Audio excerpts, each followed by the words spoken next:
Okay, ni fungsi auto light. Sekarang kita ada kat dalam terowong. Kita dah nak keluar daripada terowong. Jalan jam sikit tadi. Tu nampak tak? Depan tu cerah. Sekarang lampu tengah menyala tau.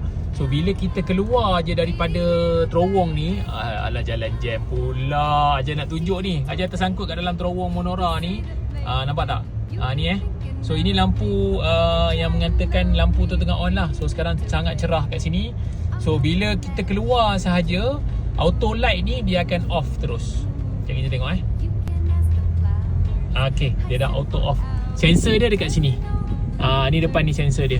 So maknanya kata kalau lah kita masuk dalam keadaan ruang yang gelap apa benda semua, kita masuk basement ke masuk terowong macam tadi, so lampu ni akan auto menyala dan auto akan padam dengan sendirinya bila kawasan tu cerah. Ini untuk Myvi yang Ajar bawa ni sekarang, Myvi 1.5. So siapa-siapa yang nak beli kereta, cari Ajar. Jumpa lagi. Cara bye. Assalamualaikum. Sangkut je.